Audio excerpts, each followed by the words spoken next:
Salut à tous, on se retrouve aujourd'hui pour parler du Paris Saint-Germain ce jeudi 12 juin et on commence tout d'abord avec une info officielle. Ça y est les gars, le Paris Saint-Germain dévoile son nouveau maillot domicile. Bon, je vous cache pas que le maillot est déjà fuité depuis pas mal de semaines, voire même pas mal de mois.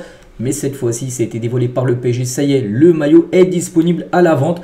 Donc que dire de ce maillot qui est sublime les gars. Donc maillot toujours de couleur bleue, un peu de rouge.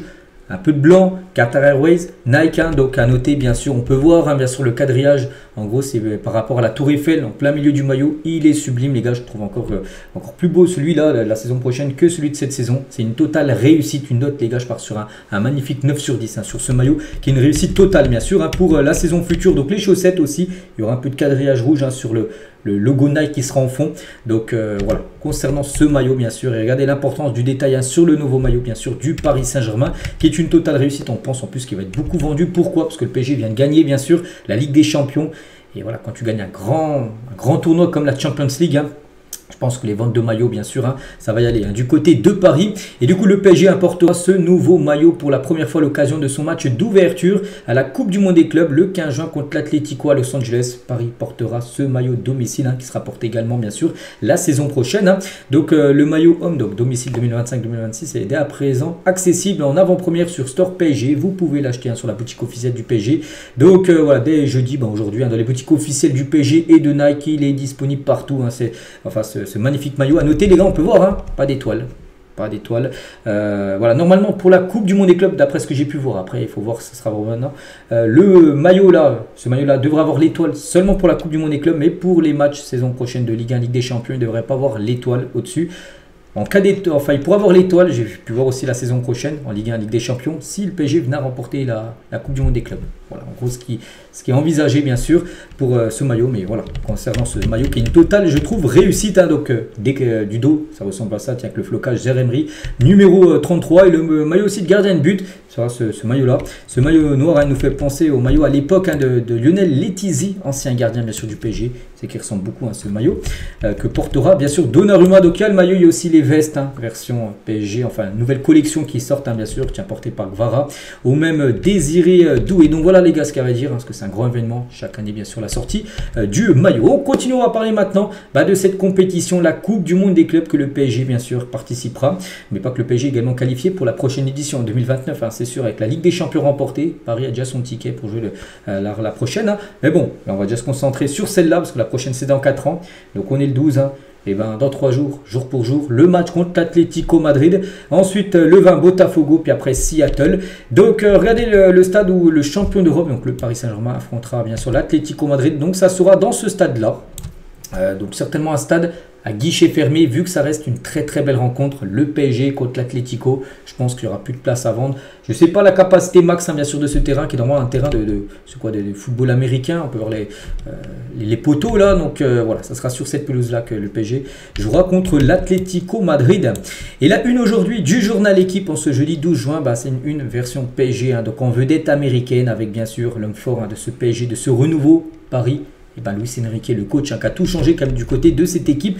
Et voilà, dans son ouvre, le magazine, enfin le journal L'équipe, il ne fait aucun doute, le PSG a pour objectif de remporter cette Coupe du Monde des clubs après avoir gagné la Ligue des Champions. Bien sûr, Paris sera très attendu.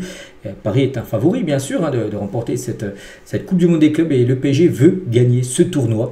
Paris aura à cœur de confirmer, après son titre de champion d'Europe, cette compétition est prise très au sérieux en interne du côté de Paris, avec un Luis Enrique, bien sûr. Voilà, vraiment en mode focus sur cette compète. Donc on peut le voir bien sûr là du côté du camp de base du PSG, et une certaine excitation et curiosité régnait chez les joueurs. Donc en interne on répète qu'il s'agit d'une compétition et non d'une tournée estivale, c'est pas une tournée de matchs amicaux. Hors de question, non. C'est une compétition en plus, les gars, avec un gros cash prize.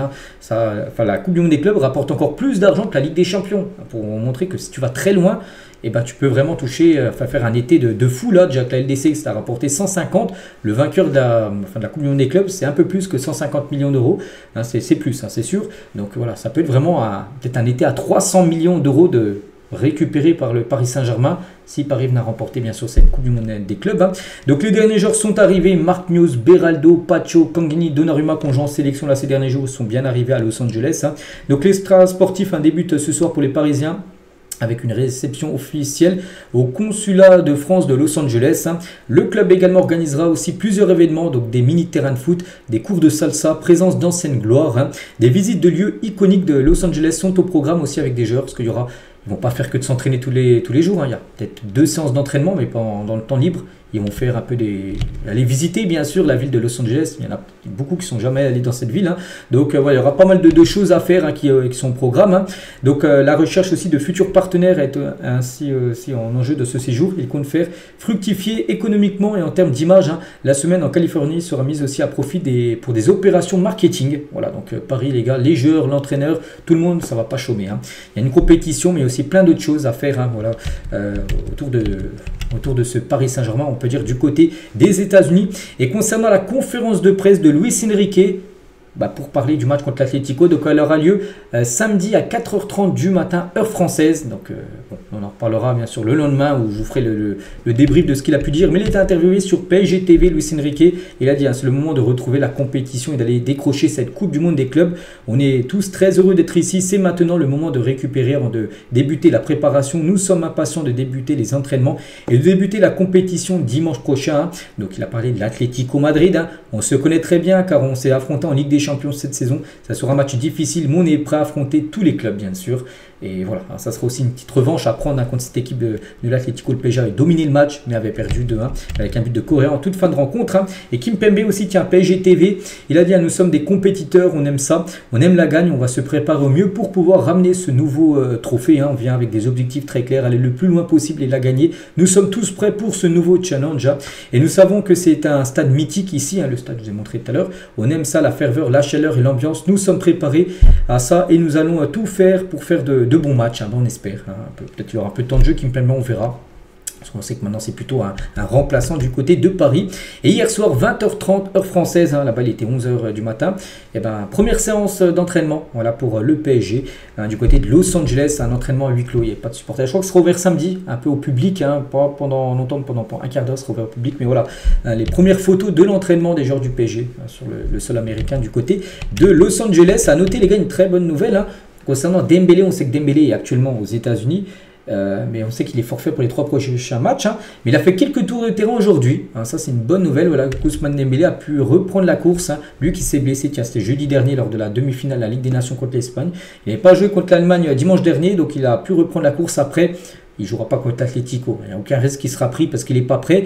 Mais au lieu qu'il soit forfait peut-être les matchs de poule, peut-être qu'il pourrait revenir peut-être pour le dernier match de poule, on ne sait pas. Donc c'est une très bonne nouvelle bien sûr de revoir Ousmane Dembélé à la course. Et Barcola et Moscardo se sont également entraînés à part concernant ces deux-là. Et toujours, tiens, aussi du côté des États-Unis, je ne sais pas si vous suivez les infos, actuellement aux États-Unis, il y a des émeutes. Et les émeutes à Los Angeles, le couvre-feu mis en place n'inquiète pas la FIFA quant au bon déroulement de la compétition. Parce qu'actuellement, il y a pas mal de conflits, mais nous, on reste sur le football. Ce qui fait plutôt tirer la sonnette d'alarme. Et le nombre surtout de billets invendus et le manque d'exposition médiatique. Parce que, en gros, elle n'intéresse pas grand monde cette Coupe du Monde des clubs. En Europe, on a l'impression qu'il y a une hype qui monte. Aux États-Unis, c'est pas trop un pays de football. Les États-Unis, il y a le basket qui est beaucoup plus suivi que le foot. Il y a le hockey, il y a le baseball, il y a le football américain. Tous ces sports sont devant le soccer, comme ils disent aux États-Unis, alors qu'en Europe, c'est le football qui est le sport, bien sûr, le plus suivi. Et comme je dis, la Coupe du Monde n'intéresse pas grand monde. Des dizaines de milliers de billets sont encore disponibles pour la plupart des matchs. Il y a même des billets, les gars, avec des réductions de 85%. C'est énorme. La compétition est ignorée par les grands médias américains parce qu'il y a des rencontres en gros qui ne font pas rêver. Bon, peut-être le PSG, les gars, ce PSG Atlético, je pense que ça sera guichet fermé. Ça reste Paris, en plus, qui vient de gagner la Ligue des Champions contre l'Atlético. C'est 2 grands clubs européens qui vont s'affronter. Je pense que là, les Américains, les fans de football vont les suivre cette rencontre. Mais par exemple, dans la même poule, il y a Seattle contre Botafogo. Il y aura un match aussi qui va jouer. Donc c'est ce genre de match-là entre deux petits clubs où là vraiment il y a énormément de billets invendus. Voilà. Quand c'est les grands clubs européens qui jouent, là bien sûr ça vend, mais quand c'est des plus petits clubs, on va dire dans le monde, les gars, c'est un peu plus compliqué à vendre vendre les places tout simplement. C'est pour ça que ça inquiète, on va dire, énormément la FIFA. Et à noter, les gars, que lors de la prochaine édition 2029 où le PSG, j'ai dit tout à l'heure, est déjà qualifié avec cette Ligue des Champions gagnée il y a quelques semaines, et elle pourrait passer de 32 équipes, là il y a 32 équipes qualifiées, à 48 équipes, comme la Coupe du Monde des pays qui passera l'année prochaine à 48 équipes. C'est le projet. En gros, le but, inclure de grandes équipes européennes comme Arsenal, Liverpool, l'AC Milan ou le Barça. Toutes ces équipes-là ne sont pas qualifiées sur cette édition, n'ont pas réussi à se qualifier. Donc du coup, ça pourrait augmenter bien sûr de 16 équipes supplémentaires. Ce qui voudrait dire plus de matchs et plus de revenus, bien sûr, pour la FIFA. On continue, tiens, mercato rapide, les gars, et c'est officiel, un départ officiel du côté du PSG. C'est le jeune Axel Tapé, qui avait joué quelques matchs en fin de saison avec l'équipe première, défenseur central. Donc il quitte le PSG librement et rejoint le Bayer Leverkusen. C'est dommage, hein, je ne sais pas si c'est Paris qui n'a pas voulu le prolonger ou c'est lui qui a voulu partir. Bon bref, il n'appartient plus au PSG. On peut le voir avec le maillot Leverkusen. On lui souhaite bonne chance à lui pour la suite de sa carrière. Hein. Il a été formé quand même toute sa carrière au centre de formation. Et du coup, il quitte Paris. Je trouve ça vraiment dommage. Toujours avec le mercato. Bradley Barcola, tiens, qui intéresse toujours bien sûr le Bayern, mais Liverpool aussi entre dans la course pour Bradley Barcola. Les Reds suivent de près l'attaquant du PSG, mais Paris reste ferme, hein, pas vendre. Voilà, c'était la même chose, hein, pour le Bayern, pas vendre.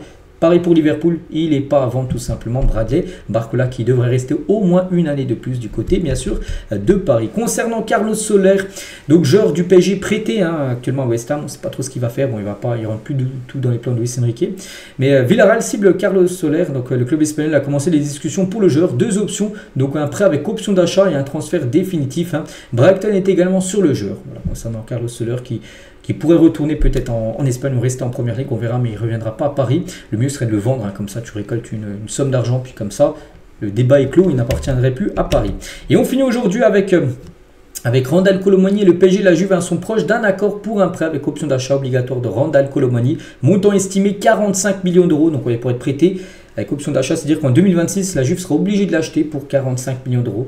C'est quand même moitié prix de la somme investie. N'oubliez pas que le PSG l'avait acheté 95 millions d'euros, bonus inclus. Randal Colomani, on finit avec lui aujourd'hui. Voilà les gars ce qu'il y avait à dire. J'espère que ça vous a plu. On se retrouve nous, bien sûr demain. Hein, demain, vendredi, on sera à l'avant-veille, hein, de la première rencontre du PSG en Coupe du Monde des clubs. On continuera bien sûr à parler de cette compétition. Je vous souhaite une très bonne journée et à demain.